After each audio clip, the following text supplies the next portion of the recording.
First contact surprise.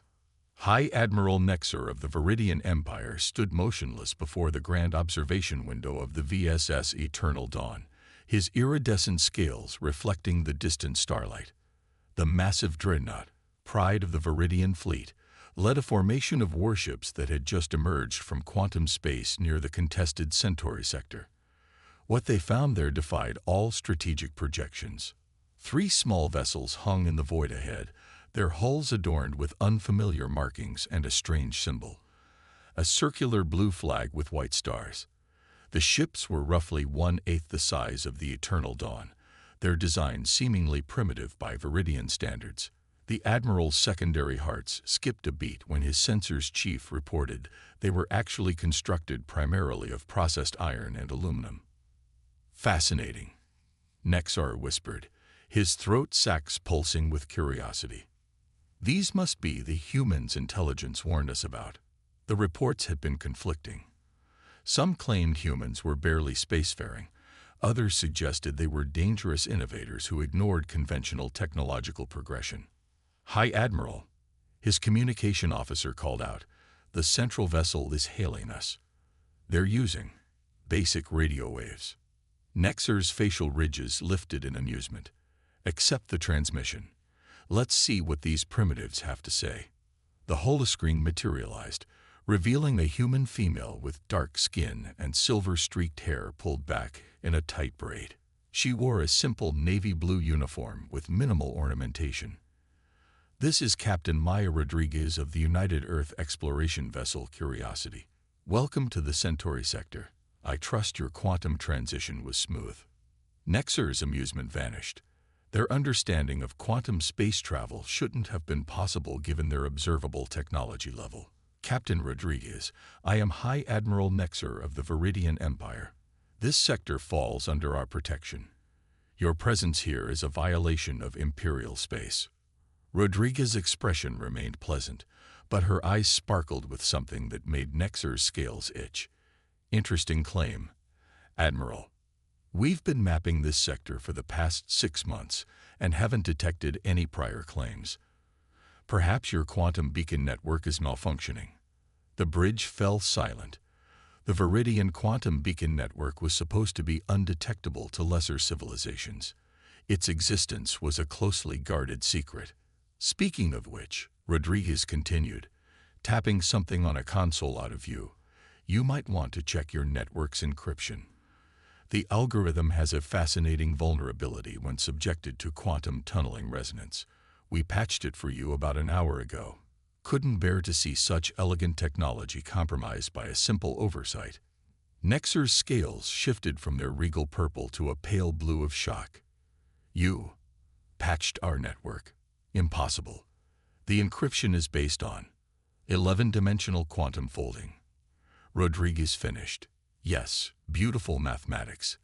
But you forgot to account for quantum observer paradox loops in the higher dimensions. Easy mistake to make if you approach it purely theoretically.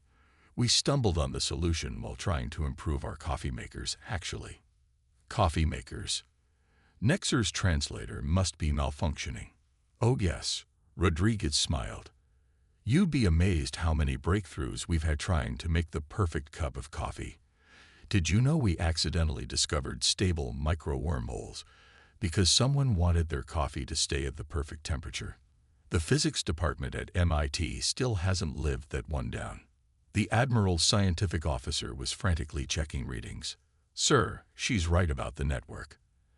And sir, I'm detecting energy signatures from their ships that don't make sense.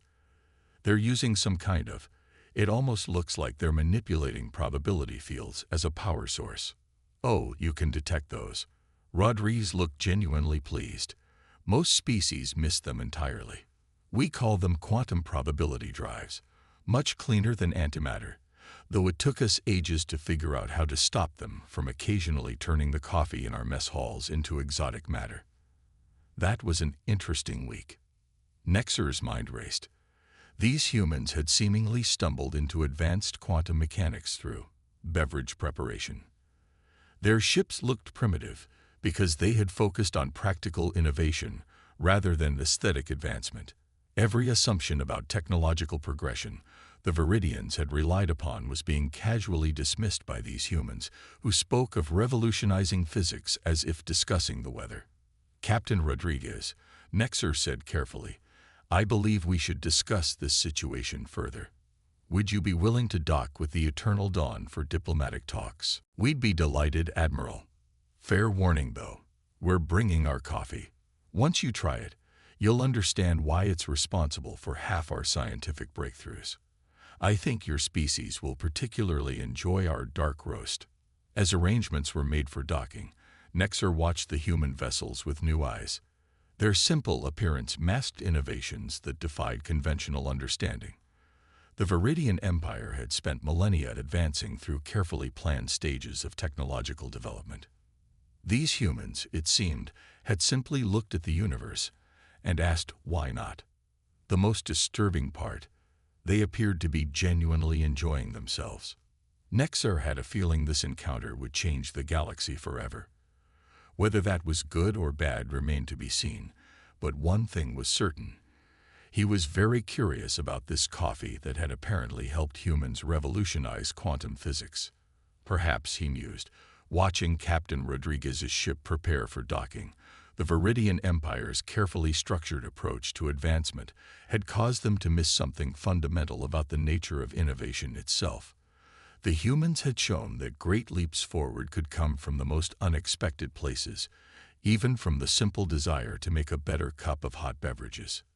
He would have to mention this in his report to the Imperial Council, right after he tried this intriguing human drink that had apparently helped unlock the secrets of the universe. The art of human innovation. The diplomatic chamber aboard the Eternal Dawn buzzed with an energy high Admiral Nexer had never experienced in his 3 centuries of service. Captain Rodriguez sat across the crystalline table, steam rising from a small metal container she called a thermos. Around them, human and Viridian engineers huddled in small groups, engaged in animated discussions that occasionally erupted in exclamations of disbelief or delight. You're telling me, Chief Engineer Silac said, his scales flickering between shades of green and excitement, that you discovered quantum entanglement communication because of a video game lag. Dr. Sarah Chen, the Curiosity's lead scientist, nodded while sipping her coffee. World of Warcraft raid night. Nothing worse than lag during a boss fight. Some gaming engineers got together with quantum physicists at CERN, and well, she shrugged. The rest is history. Nexer watched as his most brilliant minds struggled to process the humans' approach to scientific advancement. The Viridians had spent generations perfecting their understanding of subatomic particles before even attempting quantum communication. The humans had apparently solved it because they wanted better ping rates in their entertainment systems. Captain, Nexer addressed Rodriguez. I must admit, your species' methods are unorthodox. Our records show you achieved faster-than-light travel barely 50 years after your first spaceflight. How is this possible? Rodriguez smiled, pouring a cup of coffee for the Admiral. His sensory tendrils detected complex organic compounds and something else. Was that dopamine? Simple necessity. Admiral, we wanted to explore, but our lives are too short to spend centuries between stars. So we had to get creative. Creative, Nexer repeated, carefully lifting the cup with his primary manipulators. You call completely bypassing the standard progression of technological advancement getting creative. Who decided what's standard? Rodriguez countered. Your civilization mastered quantum mechanics through careful study and theoretical modeling. We did it by trying to solve everyday problems. Different paths, same destination. A commotion from one corner drew their attention. A junior human engineer was sketching something on a datapad, while several Viridian scientists watched in growing agitation. Impossible, one of them exclaimed. You cannot simply bypass the quantum probability matrix by... He stopped, mandibles clicking in confusion as the human's calculations proved sound. Why not? The young engineer, whose nameplate read Patel, asked genuinely. if you look at it sideways and think of it like a pizza delivery route optimization problem. Oh, what? The Viridian scientist interrupted. Oh, right, you don't have pizza yet. Trust me, once you try it, you'll understand why we spent so much computational power figuring out optimal delivery algorithms. Anyway, if you approach quantum routing the same way. Nexer took a sip of coffee and immediately understood why humans had based so many discoveries around this beverage. His tertiary brain began firing with new neural connections, and he found himself considering problems from angles he'd never imagined before. The council will never believe this, he muttered, taking another sip. That's not even the best part, Rodriguez said with a grin. Wait until you see what we did with the ship's waste recycling systems. Turns out the same principles that make perfect compost also solve most of the problems with cold fusion. Before Nexer could process that statement, alarms blared throughout the ship. His communication officer's voice came through the internal system, tense with urgency. High Admiral, 3 Crixian warships have just quantum jumped into the system. They're charging weapons. Rodriguez's expression shifted from friendly to focused in an instant. Crixians, the ones who've been raiding your outer colonies. Nexer's scales darkened with concern. Yes, they're a warrior species that's been causing trouble along our borders. Their technology rivals ours, and they're not known for diplomacy. Rodriguez took another sip of coffee, looking thoughtful. You know, we've been working on something interesting with our waste recycling quantum fusion principles. Mind if we try a little experiment? Captain, this is not the time for. Trust me. Admiral, she interrupted, already signaling her ship. Sometimes the best solutions come from the most unexpected places. Besides, she added with a wink, we've been looking for a chance to test our new defense systems. They're based on an interesting principle we discovered while trying to keep ice cream from melting. Nexer found himself wondering, not for the first time that day, if the humans' casual approach to universe-altering discoveries was brilliant, terrifying, or both. As he watched Rodriguez coordinate with her crew, he had a feeling he was about to find out. The Crixians were about to learn what happened when you interrupted humans during a pleasant coffee break. Somehow, Nexer suspected this would be another story that the Imperial Council would have trouble believing. Battle of Broken Assumptions. The Crixian warships loomed in the viewport, their obsidian hulls bristling with weapon arrays. Designed to inspire terror, each vessel resembled a metallic predator, all sharp angles and threatening silhouettes. Their leader's transmission cut through space with characteristic Crixian subtlety. Viridian insects, your territory expansion ends. The Crixian commander's voice faltered as he noticed the human ships. What are these primitive vessels? Have you resorted to hiring museum pieces as defenders? Captain Rodriguez, now back aboard the Curiosity, raised an eyebrow at the transmission. She glanced at her tactical officer, Lisa Chen. Did they seriously just call us museum pieces? Pretty sure they did, Captain, Chen replied, not looking up from her console where she appeared to be, playing a game of Tetris. Admiral Nexer, still connected via quantum link, felt compelled to warn them. Captain, the Crixians have developed shields that can withstand our most powerful quantum cascade weapons. Perhaps we should. Oh, don't worry about that, Rodriguez interrupted cheerfully. Lisa, how's that new defense algorithm coming along? Just about done, Captain. You know how Tetris is all about efficient space management and pattern recognition. Well, I figured we could apply the same principles to quantum shield harmonics. The math works out surprisingly well. The Crixian commander, clearly annoyed at being ignored, fired a warning shot that streaked past the Curiosity's bow. Surrender now, and we may spare your primitive allies, Viridian. Rodriguez sighed, taking another sip of coffee. Lisa, would you kindly demonstrate our new shield technology for our Crixian friends? The ice cream preservation variant, if you please. With pleasure, Captain. Chen's fingers danced across her console, still occasionally dropping a Tetris block into place.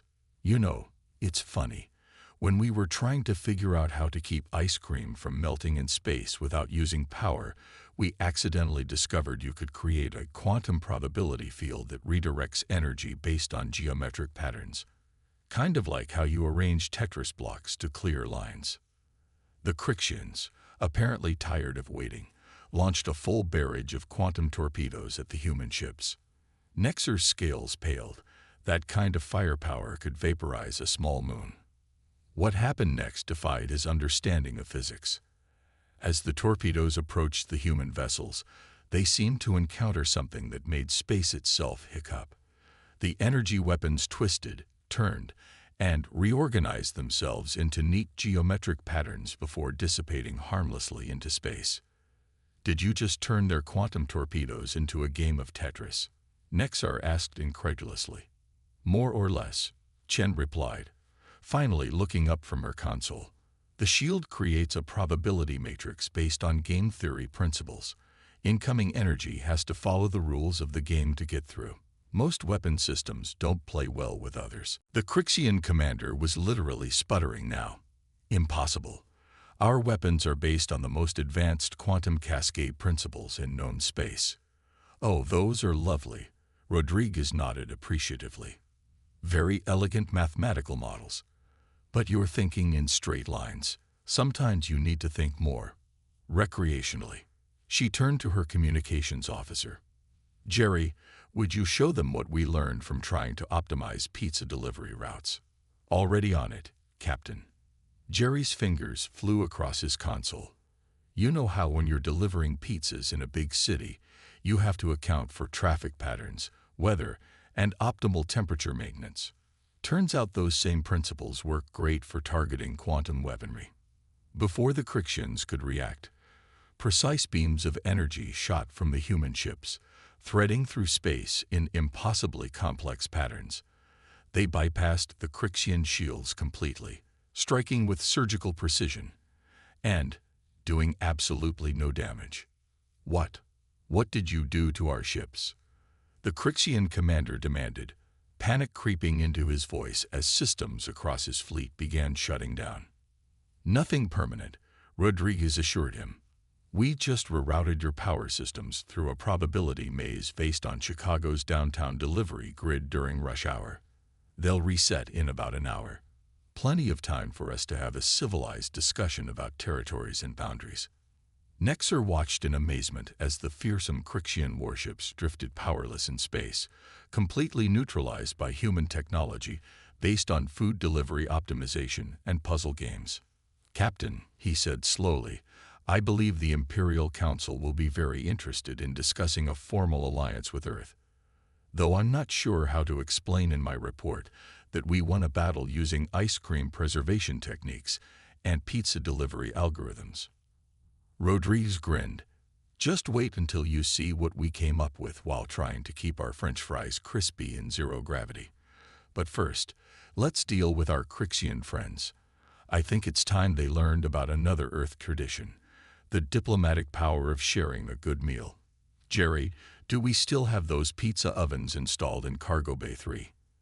As arrangements were made to host very confused Crixian commanders for an impromptu peace dinner, Nexer realized that the galaxy was about to change dramatically, and somehow Earth cuisine would probably be involved. Paradigm shift. The conference room aboard the Eternal Dawn had been hastily converted into what humans called the pizzeria, complete with makeshift tables and the enticing aroma of baking food. Admiral Nexer watched in fascination as three distinct species, Viridian, Crixian, and human, sat together, sharing what Captain Rodriguez had called the ultimate diplomatic tool, a good meal. The Crixian commander, Vexthar, held a slice of pizza with his armored mandibles, his warrior stoicism crumbling with each bite. And you discovered antimatter containment while trying to perfect this food's cheese consistency. Dr. Chen nodded, drawing diagrams on a napkin. The molecular structure of perfectly melted mozzarella led to some interesting insights about particle containment fields, though the real breakthrough came from trying to keep the crust crispy during teleportation. Teleportation. Nexer's scales shifted to a shade of surprised cyan. You've mastered matter transmission too. Had to. Rodriguez shrugged, reaching for another slice. Nobody likes cold pizza. Speaking of which, that's actually how we solve the quantum tunneling equations. Turns out the math for getting a hot pizza from one place to another without losing quality is surprisingly similar to calculating quantum state transfers. The Crixian science officer, who had been quiet until now, suddenly spoke up. This explains so much about your shield technology. You're not following any of the standard theoretical frameworks. You're just solving problems as they come up. Pretty much, Lisa Chin confirmed, still playing Tetris on her datapad. Traditional scientific method is great and all, but sometimes you need to think outside the box, or inside the pizza box in this case. Vexthar set down his pizza, his warrior demeanor completely transformed by the revelations of the past few hours. Our entire species dedicated itself to becoming the perfect warriors. We spent generations developing our quantum cascade weapons. And you defeated them with food delivery algorithms. To be fair, Jerry chimed in from his corner. Optimizing pizza delivery in New York City is pretty much warfare already. The principles transfer surprisingly well. A junior Viridian scientist who had been running calculations on his quantum pad suddenly looked up, his scales pulsing with excitement. High Admiral, I've been analyzing the human methods. Their approach to physics isn't chaos. It's beautiful.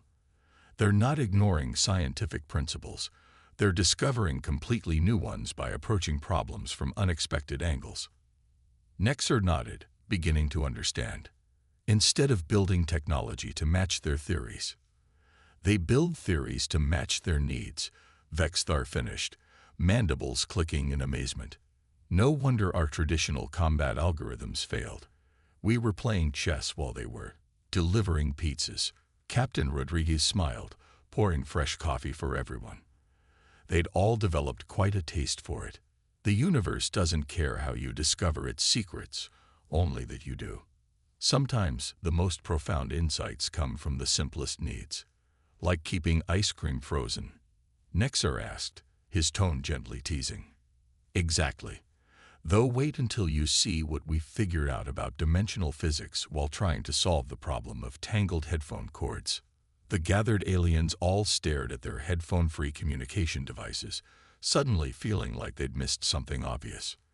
The Council of Elder Clans will never believe this, Vexthar muttered, reaching for another slice of pizza. Centuries of martial tradition, undone by human. What did you call it? Fast food. If it helps, Rodriguez offered, we can explain it in terms of combat efficiency. After all, what is a pizza delivery driver if not a logistics expert operating in hostile territory, under strict time constraints? The Crixian commander blinked all four eyes. That actually makes sense. Perhaps there are things our warriors could learn from your delivery personnel. Now you're thinking like a human, Rodriguez grinned. In fact, I have a proposal for both your species. Earth has been looking to expand its food delivery radius. Ever considered franchising? As the conversation turned to the possibilities of interstellar pizza delivery chains, Nexer realized that the galaxy was witnessing more than just a technological revolution. The humans weren't just changing how species approached science, they were changing how civilizations interacted with each other. Who would have thought that peace in their sector of space would come not through military might or careful diplomacy, but through shared meals and the universal appeal of perfectly melted cheese? The real question now was, what would humans accidentally discover next while trying to solve their everyday problems? And more importantly, would it involve more delicious food? Looking at his empty coffee cup, Nexer had a feeling the galaxy's most interesting discoveries were yet to come. Unity in diversity. 6 months after the historic first contact in the Centauri sector, the Galactic Council chamber was buzzing with unprecedented activity. Representatives from dozens of species had gathered to witness something that would have been unthinkable half a year ago. The joint presentation of the first human Viridian Crixian Cooperative Initiative. High Admiral Nexer stood at the podium alongside Captain Rodriguez and Commander Vexthar, still amazed by how much had changed. The chamber itself reflected the human influence. Delegates sipped various Earth beverages. Coffee had become a galactic sensation, and more than a few representatives were discreetly enjoying what humans called snacks during the proceedings. Distinguished delegates, Nexer began, his scales shimmering with pride. 6 months ago, we thought we understood the natural progression of technological advancement. We were wrong. The humans have shown us that innovation knows no single path. Rodriguez stepped forward, carrying not a data pad but a simple paper notebook, another Earth custom that had strangely caught on among alien scientists. Something about the tactile connection helping with creative thinking, she'd explained. When we first met our galactic neighbors, she said they were confused by our methods. Now, we're proving that combining different approaches leads to discoveries none of us could have made alone. The main holodisplay activated, showing their first joint project. The assembled delegates gasped, some in shock, others in admiration. We call it the Unified Innovation Initiative, Vexthar announced, his warrior mandibles now decorated with elegant diplomatic markings. A network of research stations where scientists from all our worlds work together, approaching problems from every possible angle. The display showed images from the first station. Viridian theoretical physicists working alongside human short-order cooks to develop new food preservation technologies, which had unexpectedly led to breakthroughs in temporal mechanics. Crixian warriors and Earth delivery drivers collaborating on revolutionary spaceship designs based on optimal route planning in congested cities. The results have exceeded our wildest expectations, Rodriguez continued. By combining Viridian systematic research, Crixian discipline, and human, let's call it creative problem-solving, we've made more progress in 6 months than any of us made in decades alone. A delegate from a newly spacefaring race raised an appendage. But how can we be sure this approach is sustainable? It seems so chaotic. Chaos? Nexer chuckled, a very human gesture he picked up. Let me tell you about chaos. Last week, a human scientist spilled coffee on a Viridian quantum computer. Instead of causing a disaster, it led to a breakthrough in wet computing that solved our neural network limitations. The week before that, a Crixian warrior's suggestion about battlefield strategy helped optimize Earth's global internet infrastructure. The universe is vast and full of mysteries, Rodriguez added. Why limit ourselves to solving them in just one way? Speaking of which, she grinned at the assembled delegates. Who's ready to hear about our new faster-than-light drive design? It started when someone asked why space couldn't work like a microwave oven. The chamber erupted in excited discussion. Nexar watched as centuries of formal protocol gave way to genuine curiosity and enthusiasm. Across the galaxy, research centers were adopting what had become known as the human approach, solving complex problems by connecting them to everyday experiences. The Crixians had transformed their warrior academies into innovation centers, where combat training included shifts at busy restaurants to develop strategic thinking. Viridian scientists now started each day with what humans called brainstorming sessions, often involving food, games, and seemingly unrelated activities that somehow led to brilliant discoveries.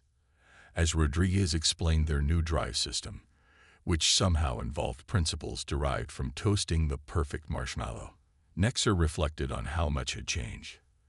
The galaxy had expected humanity to learn from its elder species.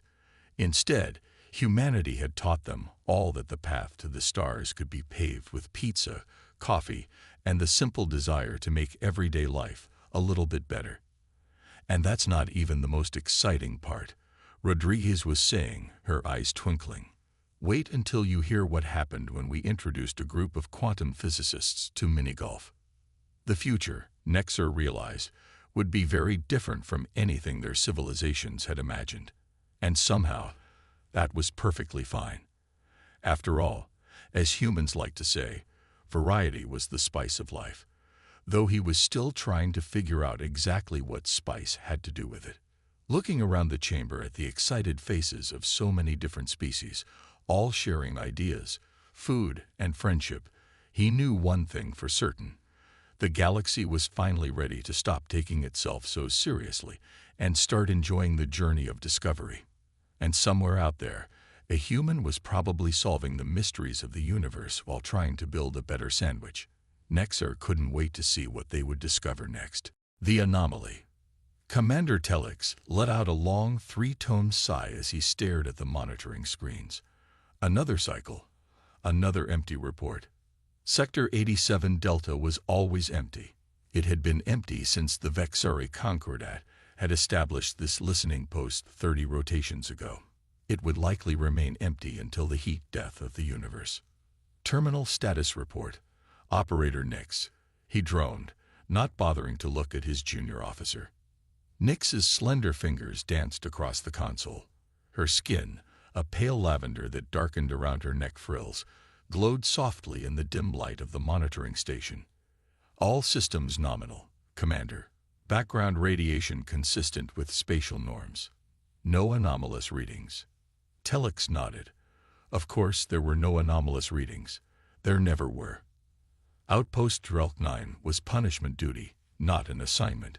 The endless void of 87 Delta was a buffer zone, a spatial desert between the Vexari territories and the remnants of what had once been human space.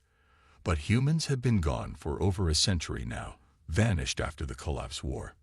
Their systems were abandoned, their colonies empty. I don't understand why we even maintain this position, Nix muttered, rolling her head to stretch her neck frills. The humans are gone. Their remnant factions were absorbed or eliminated. We're watching an empty grave. Orders are orders, Telix replied, the standard answer. The High Command believes. The monitoring station chimed.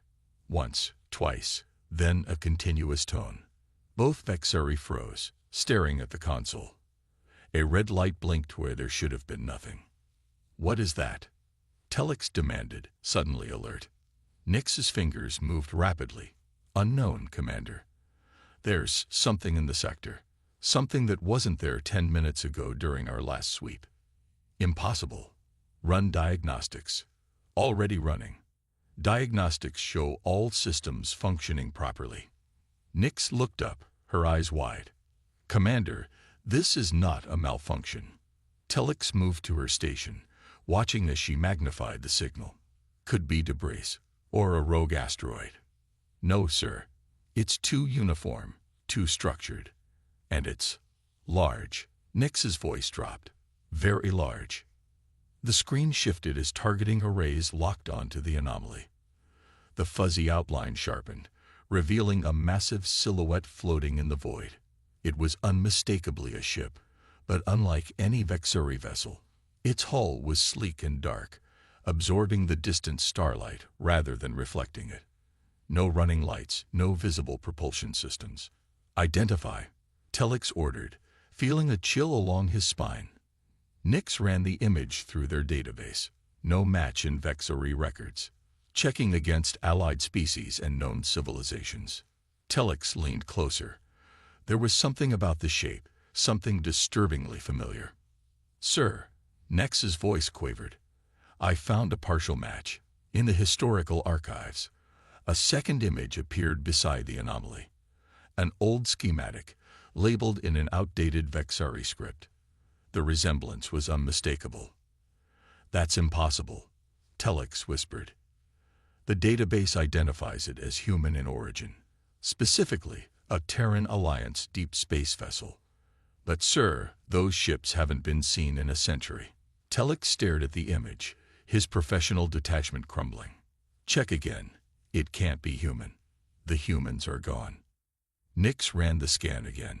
Confirmed, sir. 87% probability of human origin. And sir, she hesitated. It's not wreckage. Power signatures are present, though minimal. That ship is operational. The implications hit Telix like a physical blow. A human ship, here in Vexari space, a century after humanity's supposed extinction. He hit the communication array. This is Commander Telix of Outpost Drelk 9. Priority 1 alert to Vexeri Command. We have identified an unknown vessel of probable human origin in Sector 87 Delta, requesting immediate instructions and reinforcement.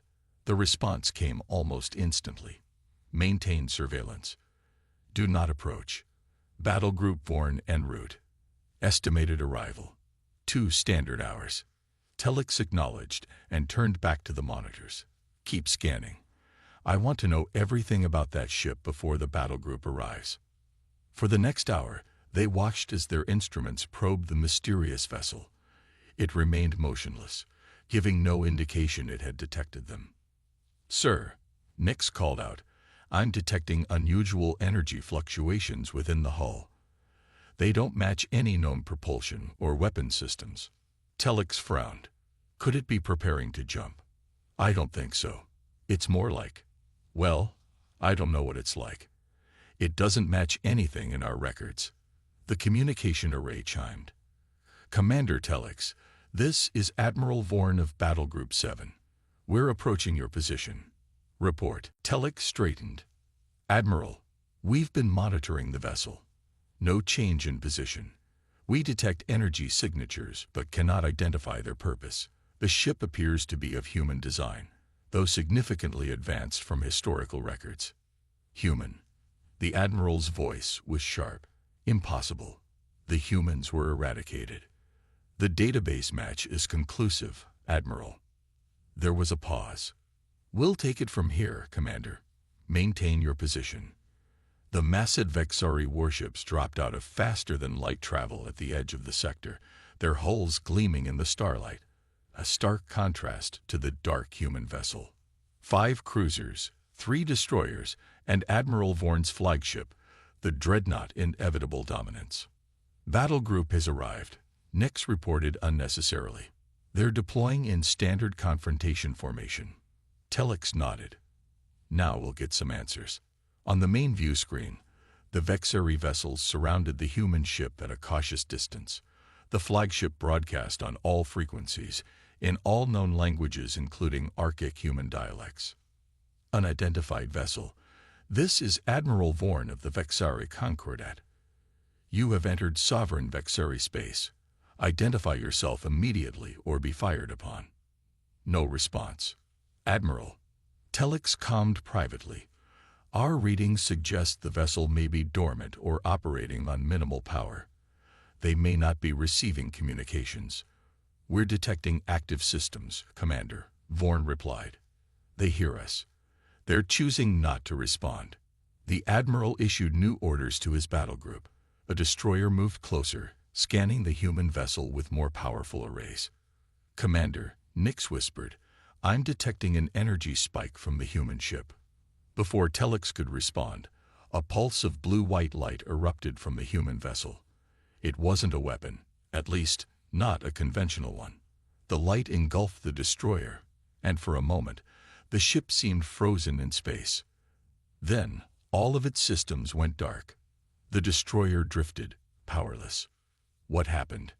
Telex demanded. Nix's fingers flew across her console.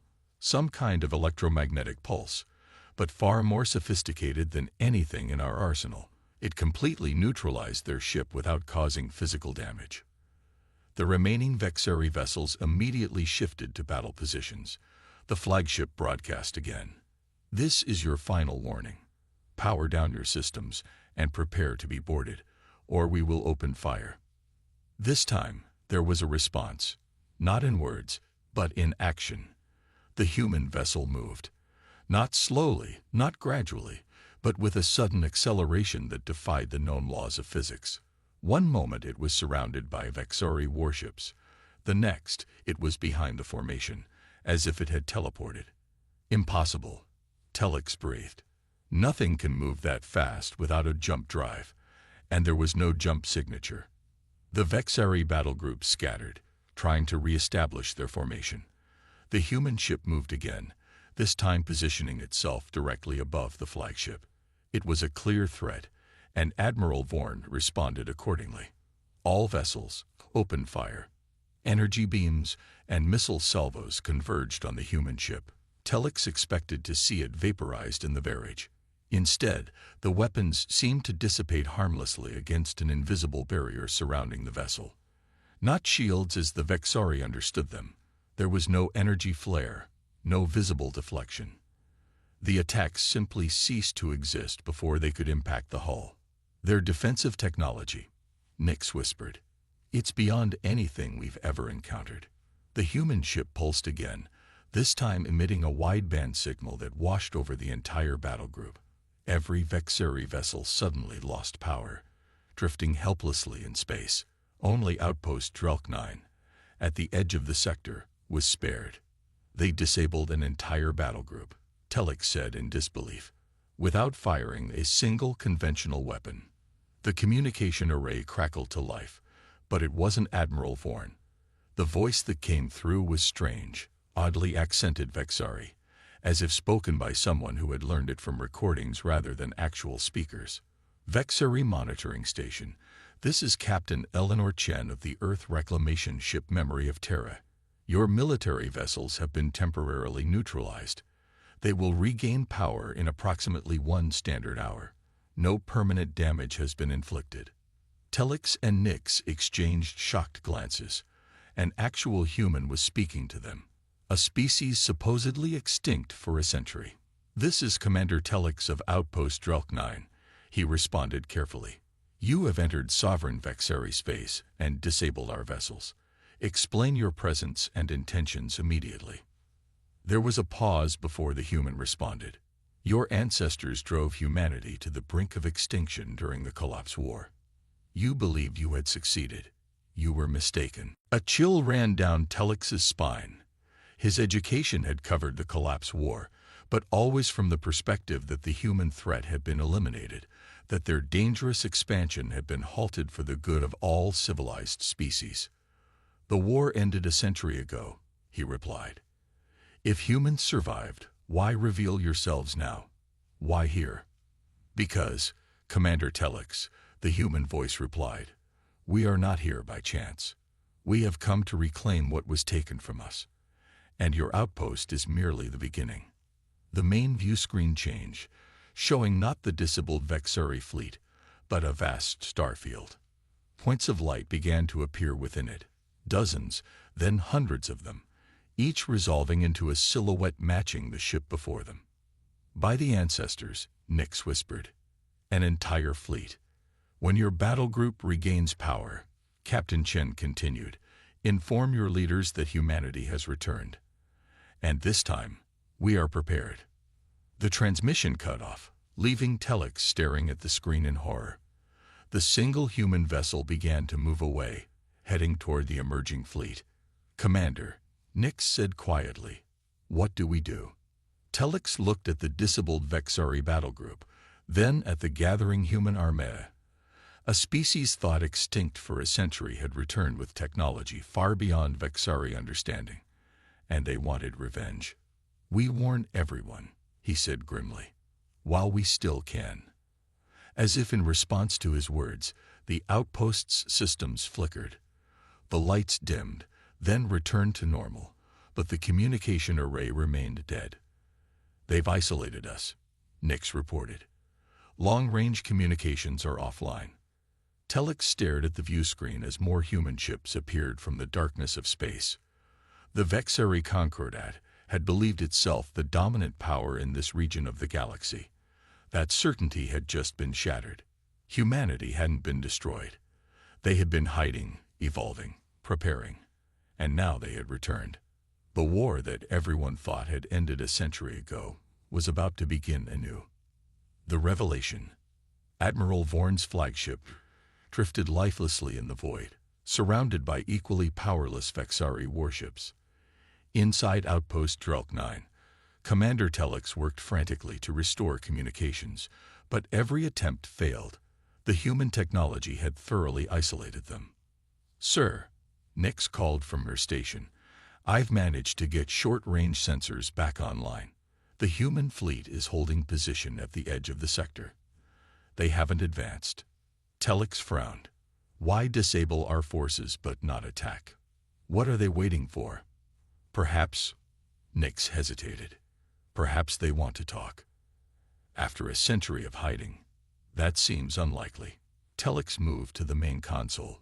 Keep trying to establish contact with Admiral Vorn's vessel.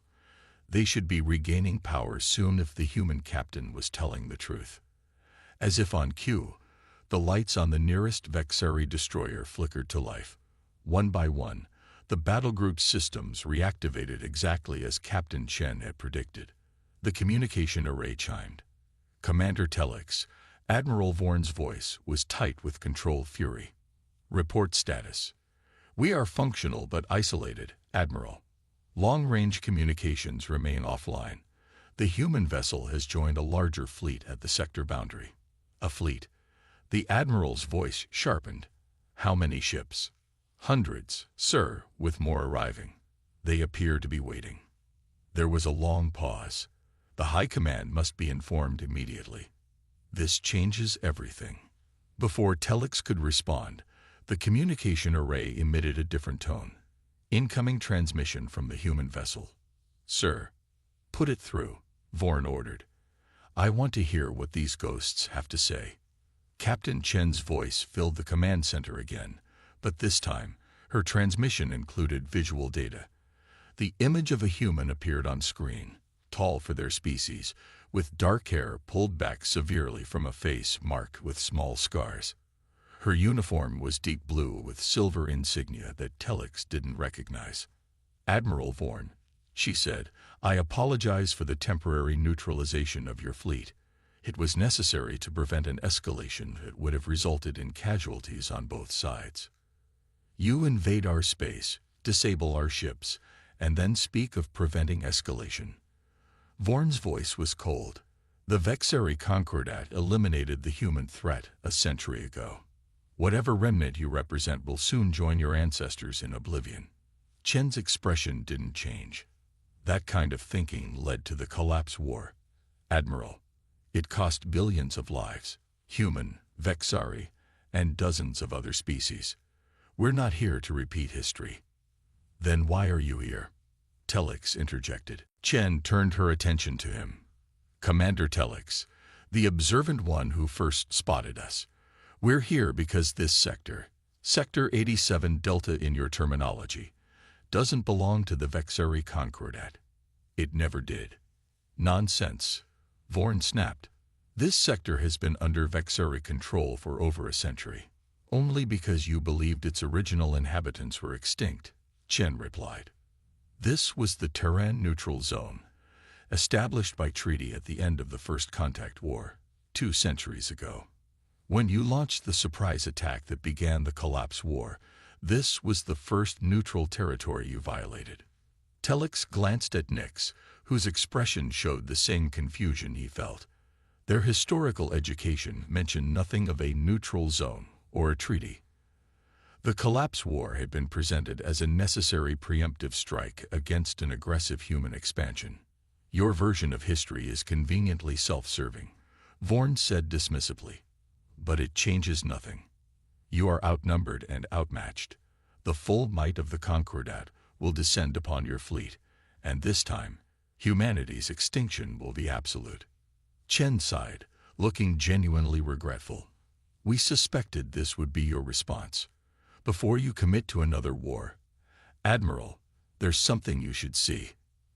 The transmission changed, showing what appeared to be historical footage. The image quality was grainy, the recording obviously old. It showed a Vexari delegation meeting with humans around a large table. Documents were signed. Hands were shaken in the human custom. This is the signing of the Harmony Accords, Chen narrated. The treaty that ended the First Contact War and established the neutral zone. Your government has erased this from your historical records, but we preserved everything, just as we preserved the truth about what followed. The footage changed, showing Vexari warships opening fire on unarmed human colonies, cities burning, civilians fleeing, the systematic destruction of human outposts across multiple star systems.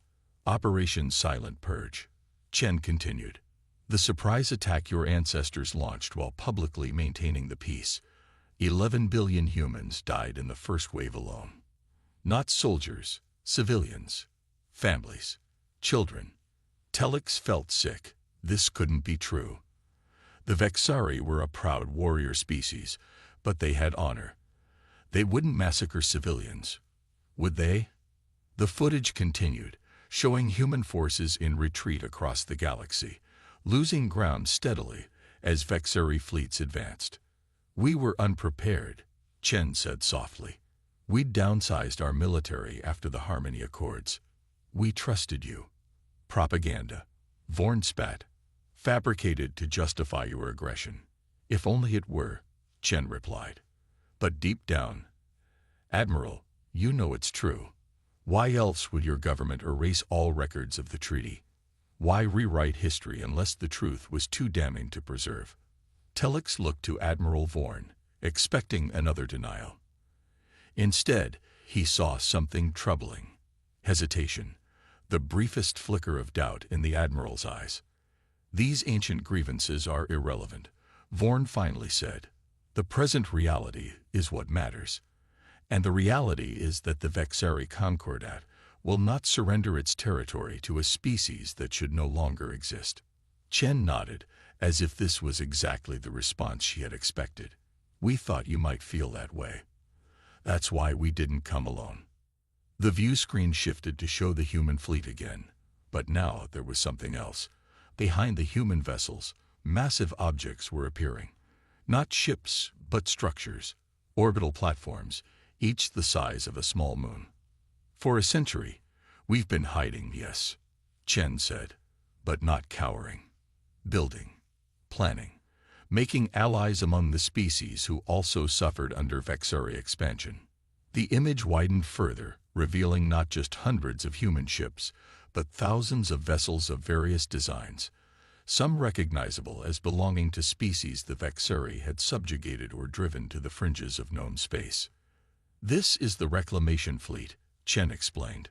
Representatives from 27 species who have united under a single purpose, to restore balance to this region of the galaxy. Admiral Vorn's composure finally cracked. Impossible. We would have detected a force of this size. Just as you detected us until we chose to reveal ourselves. Chen smiled thinly. Admiral, human technology didn't stagnate during our exile. We developed methods of moving undetected, of communicating without using traditional subspace channels. How do you think we coordinated a fleet of this size without your awareness? Telex stared at the screen in awe and terror. If the human was telling the truth, the balance of power had shifted dramatically. The Vexari Concordat, long the dominant force in the sector, was suddenly outmatched. What do you want? Telex asked quietly. Chen turned to him again. A good question, Commander. We don't want war. We've seen enough death to last several lifetimes. What we want is restoration. The neutral zone reestablished. The subjugated worlds freed. A new balance of power, enshrined in a treaty that cannot be secretly violated. The Concordat will never agree to such terms, Vorn declared, but his voice lacked conviction. They will when they understand the alternative, Chen replied calmly. We could have attacked without warning, just as your ancestors did to us. We could have wiped out your colonies before you knew we existed. We didn't. That should tell you something about our intentions. She paused, letting her words sink in. We're transmitting comprehensive treaty terms to your vessels now. Review them. Discuss them with your leadership. You have 48 standard hours to provide an initial response. And if we refuse, Vorn challenged, then we will demonstrate why that would be unwise. Chen's expression softened slightly. But I hope it doesn't come to that. Enough blood has been shed over old hatreds. The transmission ended, leaving the Vexari in stunned silence. Telex watched Admiral Vorn's image on the view screen, wondering what the Admiral was thinking. After a long moment, Vorn spoke. Commander Telex, you are to accompany me back to the flagship. Your first-hand observations of the initial contact will be valuable to our analysis. Yes, Admiral, Telex acknowledged, surprised by the request. As preparations were made for his departure, Nyx approached him privately. Sir, she whispered, Do you believe what the humans said about our history? Telex hesitated. I don't know, but I plan to find out. Hours later, Telex stood in the Admiral's war room aboard the Inevitable Dominance. Senior officers argued fiercely around a holographic display of the human fleet. We should attack immediately, insisted the battle group's tactical officer, before more of their ships arrive. Did you see the same fleet I did? Countered another officer. They outnumber us 10-1, with technology we barely understand. The Concordat does not negotiate with threats, a third officer declared, especially not from a species that should be extinct. Admiral Vorn stood silently at the head of the table, his expression unreadable. Finally, he raised a hand for silence. Commander Telex, he said, you observed the human ship before any of us. What is your assessment? All eyes turned to Telex. He cleared his throat. The human vessel demonstrated technological capabilities far beyond our current understanding. Their defensive systems neutralized our entire battle group without causing permanent damage. If they had wanted to destroy us, I believe they could have done so easily. Murmurs of discontent spread through the room. Furthermore, Telex continued, steeling himself, I've reviewed the treaty terms they transmitted. They are not unreasonable. They ask for the restoration of territories that, according to their evidence, were never legally ceded to us. They propose joint governance of disputed regions and reparations that, while substantial, would not cripple the Concordat economy. You sound like you're advocating surrender, the tactical officer sneered. I'm advocating survival, Telex replied firmly. If their claims about our history are fabrications, we should be able to disprove them easily. But if they're telling the truth, he trailed off, leaving the implication hanging. Admiral Vorn stared at him for a long moment, then tapped a command into the table console. A secure data crystal emerged from a slot. Commander Telex, he said, you will take this to your station and review its contents privately. It is classified at the highest level. Report your findings directly to me, no one else. Confused but intrigued, Telex accepted the crystal. Yes, Admiral. Back at Outpost Drelk 9, Telex locked himself in his private quarters and inserted the crystal into his personal console. What he saw made his blood run cold. The crystal contained classified historical archives, the real history of the Vexari Concordat's expansion.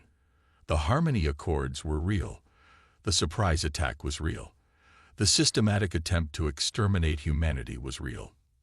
All of it, hidden from the Vexari people for generations, preserved only in the most restricted military archives. Captain Chen had been telling the truth. When he returned to the flagship, Telex found Admiral Vorn alone in his private study. You've seen it, Vorn said. It wasn't a question. Yes, Admiral. Why show me this? Vorn sighed heavily. Because someone needs to know. Someone who wasn't raised in the upper echelons of the military, indoctrinated from birth to believe in Vexari supremacy at any cost. Someone who might see another path forward. You're considering accepting their terms, Telex realized. The High Command will never agree, Vorn said quietly. They would rather see the Concordat burn than admit our bloody foundations.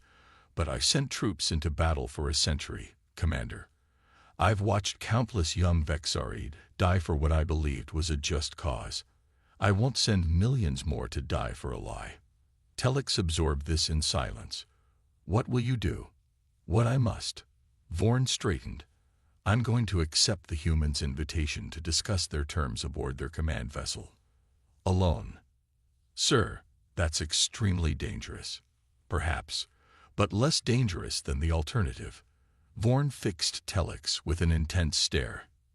If I don't return, Commander, you have my authorization to release the contents of that crystal to every Vexari colony world. Our people deserve to know the truth before they're asked to die for a fabrication. The next day, Admiral Vorn's shuttle departed for the human command ship. The battle group watched in tense silence as the small vessel was escorted into the heart of the massive alien fleet. Hours passed. The deadline for response approached. Then, finally, the Admiral's shuttle emerged from the human fleet. But it wasn't alone. It was accompanied by a human diplomatic vessel. When Admiral Vorn returned to his flagship, he brought Captain Chen and a small delegation with him. They gathered in the war room, where Vorn addressed his stunned officers. "I have reviewed the historical evidence and discussed terms with the human leadership," he announced.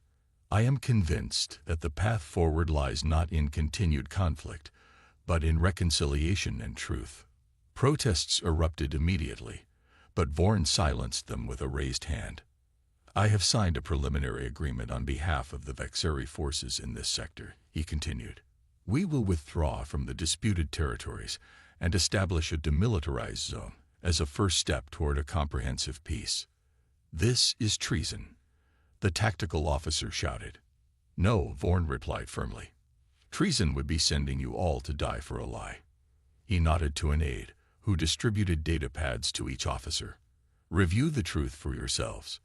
Then decide if you're willing to sacrifice your lives, and the lives of those under your command, to defend a history that never existed." The room fell silent as the officers reviewed the classified archives. Telex watched their expressions change from anger to disbelief to horror as the truth of their past was revealed. Captain Chen stepped forward. "We don't expect generations of hatred to disappear overnight," she said, "but we can begin by acknowledging the truth and working toward a future where our children don't inherit our conflicts." In the days that followed, the news spread throughout the sector. The human fleet, the reclamation fleet, began the process of re-establishing the old boundaries. Some Vexeri colonies resisted, but most, upon learning the truth of their history, accepted the change with reluctant understanding. At Outpost Drelk 9, now positioned on the border of the new neutral zone, Commander Telex and Operator Nix watched as human ships and Vexeri vessels cautiously navigated the same space for the first time in a century. "Do you think it will last?" Nix asked quietly. "This peace?" Telex considered the question. "I don't know. Old hatreds run deep, but so does the desire to survive, to build something better for those who come after us." He looked at the screen where a human supply ship and a Vexeri transport were docking at the newly established joint station that had replaced the military outpost. "One thing is certain," he said. "The galaxy will never be the same, and perhaps that's for the best." Nix nodded slowly. "All because we checked the sector twice and found something that wasn't supposed to be there." "A human ship that shouldn't have existed," Telex agreed. "The smallest anomaly can change everything."